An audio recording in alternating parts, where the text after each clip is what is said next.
마지막으로 나눌 사랑의 천국 방언의 말은 얘야 잘 죽어야 한다입니다. 여러분, 우리는 죽음을 회피해서는 안 됩니다. 왜냐하면 누구나 죽음을 맞이하기 때문이죠. 그리고 우리는 잘 죽을 수 있도록 준비를 해야 하는데, 어떻게 죽는 것이 잘 죽는 것일까요? 여러분, 웰다잉이란 말 들어보셨습니까? 이 웰다잉이라는 이 단어의 뜻은요, 삶을 정리하고 죽음을 자연스럽게 받아들이는 행동을 웰다잉이라고 합니다. 그러니까 회생 가능성이 없는 환자가 자신의 결정이나 가족의 동의로 연명 치료를 중단하는 것, 이것을 웰다잉이라고도 말을 하죠. 그래서 2016년에 국회에서 통과되었고 2018년부터 본격적으로 시행한 법안의 정식 명칭이 있는데요, 호스피스 완화 의료 및 임종 과정에 있는 환자의 연명 의료 결정에 관한 법. 참 깁니다. 이것을 너무 길어서 사람들이 그냥 웰다잉법이다라고 부릅니다. 그러니까 연명 치료를 중단할 수 있는 법인 거예요. 자, 그러면 여러분, 아팠을 때에 연명 치료를 하지 않고 자연스럽게 죽음을 받아들이는 것이 잘 죽는 것일까요? 그렇게만 본다면 왠지 그것이 잘 죽는 것 같다는 생각이 들지 않아요. 그러면 오래 살다가 아프지 않고 잠을 자듯 편안하게 죽는 것이 잘 죽는 것일까요?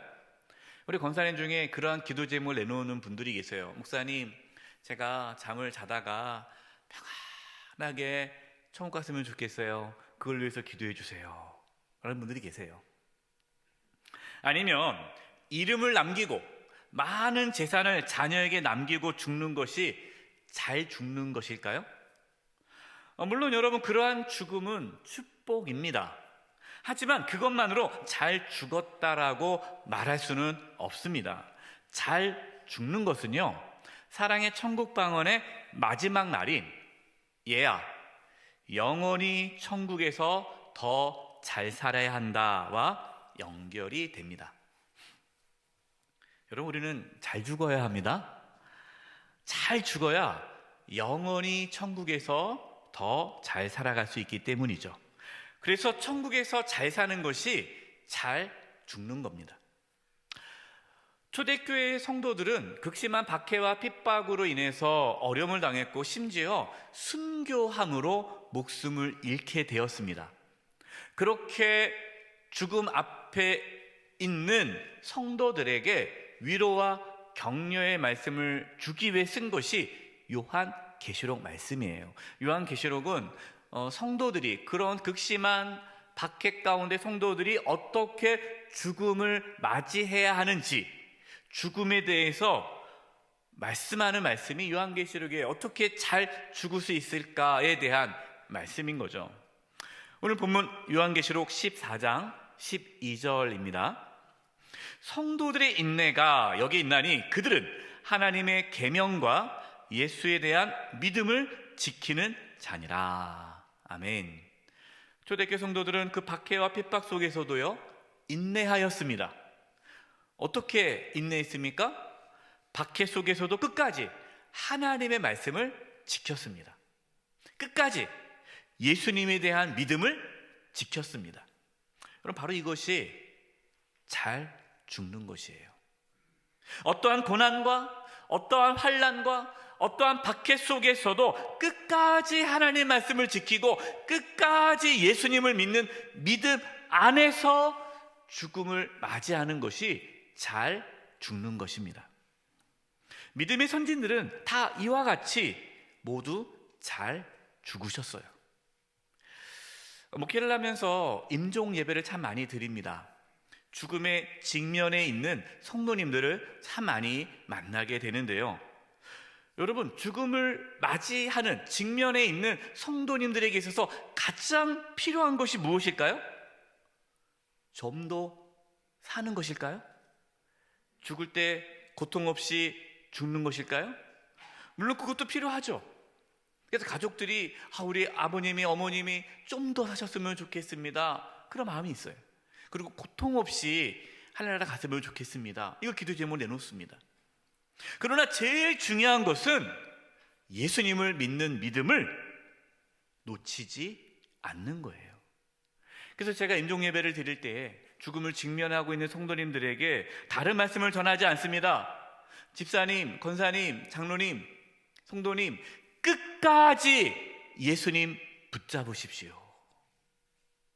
예수님께서 성도님의 죄를 대신 짊어지시고 십자가에 피 흘려 죽으셨습니다. 그 예수님의 피로 죄사함 받고 이제 하나님 앞에 설 수 있습니다. 천국에 들어갈 수 있습니다. 죽음을 두려워하지 마세요. 예수님 꼭 붙잡으십시오. 예수님을 믿으십시오. 왜 그럴까요? 예수님을 믿는 그 믿음 안에서 죽는 것이 잘 죽는 것이기 때문입니다. 요한계시록 14장 13절입니다. 또 내가 들으니 하늘에서 음성이 나서 이르되 기록하라. 지금 이후로 주 안에서 죽는 자들은 복이 있도다 하시매 성령이 이르시되 그러하다 그들이 수고를 그치고 쉬리니 이는 그들의 행한 일이 따름이라 하시더라. 아멘. 죽는 자들이 복이 있대요. 여러분, 말이 안 되잖아요. 어떻게 죽는 자가 복이 있습니까? 근데 오늘 분명히 말씀합니다. 그냥 단순히 죽는 자가 복이 있는 것이 아니라 주 안에서, 예수님 안에서 죽는 자가 복이 있다 말씀하고 있어요. 왜? 예수님 안에서 죽는 게 복일까요? 주 안에서 죽는 자들은 수고를 그치기 때문입니다. 여러분, 이 땅의 삶이 얼마나 수고스러워요. 힘들잖아요. 이 땅의 수고로운 삶을 그치고 쉼, 안식, 천국에 들어가니 예수님 안에서 죽는 자가 복되다라는 것이죠. 여러분, 잘 죽는 것이 무엇일까요? 잘 죽는다는 것은 죽음 이후에 천국에 들어가는 것이 잘 죽는 거예요. 예수님 안에서의 죽음은요, 영원한 생명의 시작이 되는 거죠. 여러분, 죽음이 천국에서 영원한 생명의 시작임을 잘 보여주신 목사님이 계시는데 그분이 본헤퍼 목사님입니다. 본헤퍼. 히틀러 나치 정권을 대항하면서 참된 신앙이 무엇인지 알려줬던 이 본헤퍼 목사님이 이제 붙잡히죠. 그래서 감옥에 들어갑니다. 사형 선고를 받죠. 이 함께 감옥에 있던 영국군 정보 장교인 페인 베스트가 이 본헤퍼 목사님이 마지막 가는 모습을 함께 봅니다. 그래서 나중에 그를 기록한 글이 있어요. 제가 이 부분을 읽어드리겠습니다. 본헤퍼는 짤막한 예배를 인도하였고, 이 감옥 안에서요, 이 교도소 안에서 예배를 인도하였고, 우리 모두의 마음에 와닿는 방식으로 말씀을 전했다. 그가 마지막 기도를 마치자마자 문이 열렸고 사복을 입은 인상이 나쁜 두 사람이 들어와서 말했다. 죄수 본헤퍼, 우리와 가도록 준비하라. 이 말은 거기에 있던 모든 죄수에게는 한 가지만을 의미했는데 그것은 교수형을 뜻했다. 우리는 그에게 마지막 인사를 했다. 그는 나를 끌어당기며 말했다. 이것이 마지막입니다. 그러나 나에게는 생명의 시작입니다. 여기 보면 본헤퍼 목사는 그 죽음을 맞이한 거죠. 잘 맞이한 거죠. 여러분, 본헤퍼 목사님이요, 39살, 아직 40도 안 됐어요. 39되는 나이에 짧은 삶을 살았지만 그분의 죽음은 잘 죽은 죽음이에요. 왜냐하면 그의 죽음은 영원한 생명의 시작이 되었기 때문입니다. 여러분, 그렇다면 이렇게 말씀을 드리면 그 목사님, 죽을 때만 예수님 잘 믿으면 되겠네요? 그러면 내 마음대로 살다가 딱 죽기 직전에 회개하고 예수님 믿으면 그거 정말 잘 죽는 죽음이겠어요? 실제로 그런 분이 있어요. 목사님, 자기는 제일 부러운 사람이 예수님 돌아가실 때 그 옆에 있는 강도래요. 예수님 십자가 못 박힐 때 옆에 있던 강도. 왜 그러냐 했더니 평생 자기 마음대로 살다가 죄 짓고 살다가 죽기 직전에 예수님 믿고 천국 가는 사람. 야, 정말 부럽다는 거예요. 여러분 부러우십니까? 네. 속으로 부러운 분이 있을지 모르겠는데요. 여러분, 우리가 잘 죽기 위해서는요, 잘 살아야 합니다. 왜냐하면 우리가 언제 죽을지 모르는 거예요. 언제 죽을지 몰라요. 예수님께서 누가복음 12장에서 한 부자의 어리석음에 대한 비유로 말씀하신 내용이 나옵니다. 어떤 부자가 이제 곡식을 거둬들이는데 너무 많은 곡식이 쌓이니까 창고가 부족해요. 그래서 지금 내가 자식이 갖고 있는 창고 이 곡간을 헐어가지고 다시 큰 곡간을 만듭니다. 그래서 많은 곡식을 쌓아둡니다. 그러면서 이제 이렇게 얘기해요. 야, 너무 좋다. 이제 내가 평생 잘 먹고 잘 살아야지. 이거 먹고 마시고 즐기자. 이랬단 말이에요. 근데 하나님께서 이렇게 말씀하시는 거예요. 누가복음 12장 20, 21절. 하나님은 이르시되 어리석은 자여, 오늘 밤에 내 영혼을 도로 찾으리니 그러면 내 준비한 것이 누구의 것이 되겠느냐 하셨으니 자기를 위하여 재물을 쌓아두고 하나님께 대하여 부여하지 못한 자가 이와 같으니라. 여러분, 누가 자신의 죽음의 때를 알 수 있겠냐는 거예요. 오늘 밤이라도 하나님께서 데려가면은 그냥 데려가시는 게 인생 아닙니까? 아니, 하나님 좀만 기다려주세요, 저 아직 갈 때가 안 됐어요 라고 말할 수 없잖아요. 하나님 부르시면 가야 되는 거예요. 어리석은 부자는요, 잘 죽지 못했습니다. 그동안 자기를 위해서 재물을 쌓아두기만 했어요. 쌓아둔 재물을 쓰지도 못했어요. 모으기만 하고. 여러분 좀 쓰세요. 모으지만 마시고 쓰세요. 하나님의 영광을 위하여 재물을 쓰지를 못했어요. 여러분, 그렇다면 우리는 어떻게 해야 잘 죽을 수 있을까요? 빌립보서 1장 20, 21절입니다.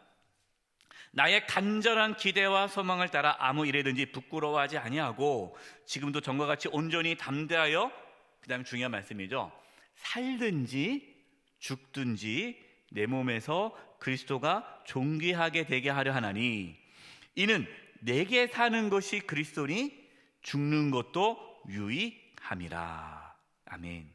바울은 살든지 죽든지 그리스도가 존귀하게 되기를 위해 힘썼습니다.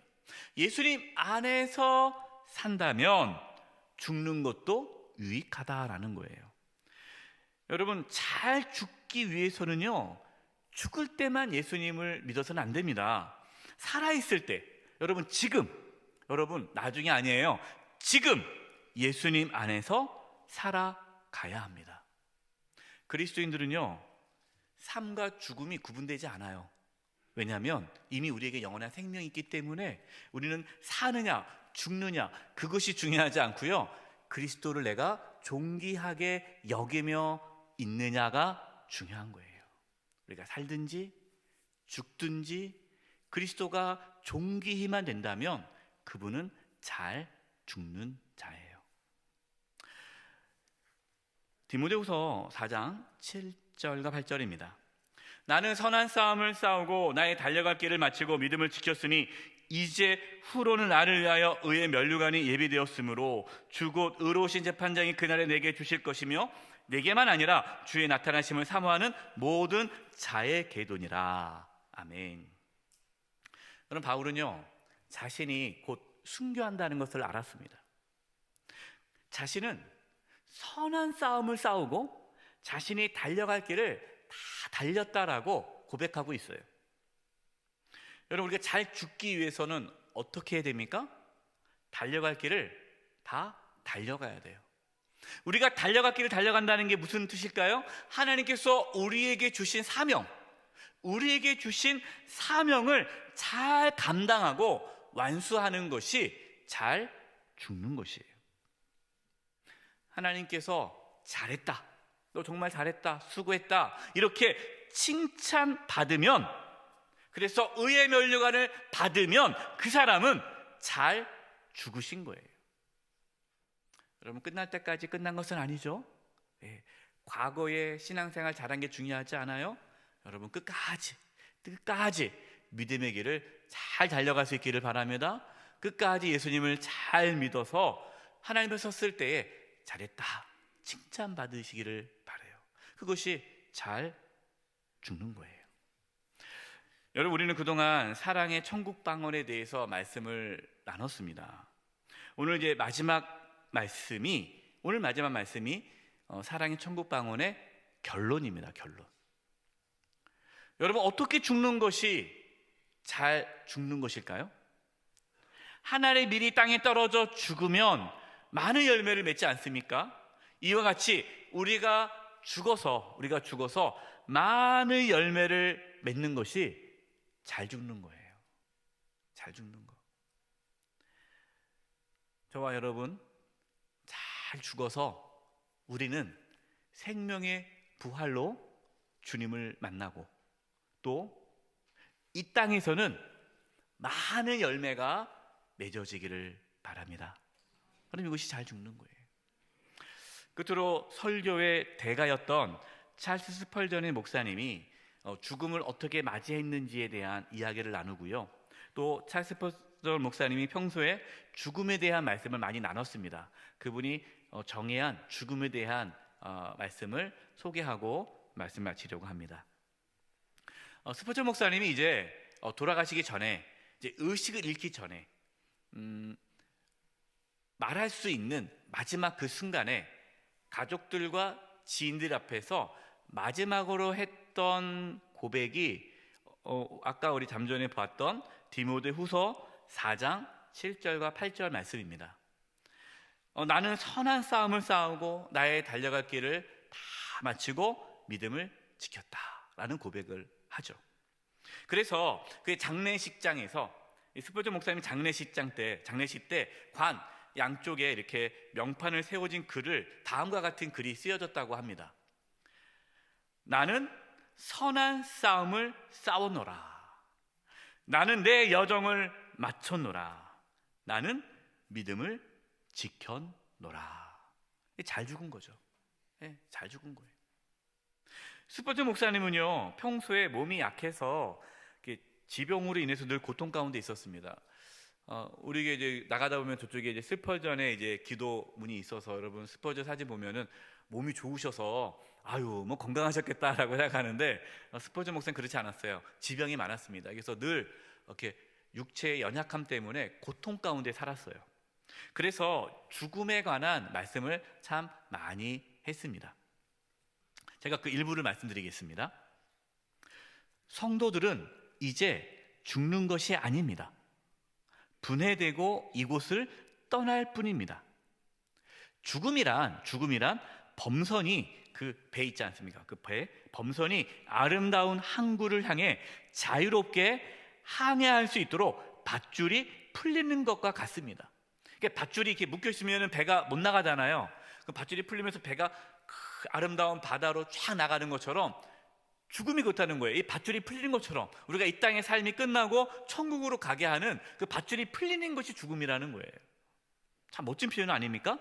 죽음이란 우리가 하나님께 올라갈 때 타고 가는 불마차입니다. 죽음이란 연회장에서 오셔서 우리에게 친구여 더 높이 올라오라고 말씀하시는 위대한 왕 하나님의 부드러운 음성입니다. 그러니까 죽음은 하나님의 음성, 부르심이잖아요. 아름다운 음성.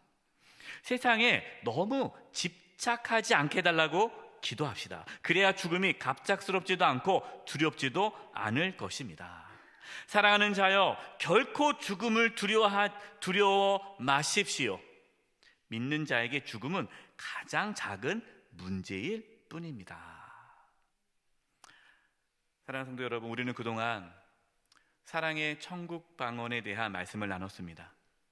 그동안 나눴던 사랑의 천국 방언을 여러분 계속해서 묵상하시고 그 말씀대로 살아가기 위해 힘쓰시기 바랍니다. 여러분, 그것이 잘 사는 것이고 잘 죽는 것이고 그리고 그것이 나중에 우리로 하여금 천국에서 더 잘 살아가게 하는 축복이 됩니다. 이 은혜가 저와 여러분 가운데 있기를 간절히 축원드립니다. 기도하겠습니다. 하나님, 그동안 사랑의 천국방언에 대해서 말씀을 나눴습니다. 저희들이 사랑의 천국방언의 말씀을 또 지키고 순종함으로써 이 땅에서 더 잘 살고 또 잘 죽고 천국에서 더 잘 살아가는 그 은혜가 있게 하여 주시옵소서. 예수님의 이름으로 기도드립니다. 아멘.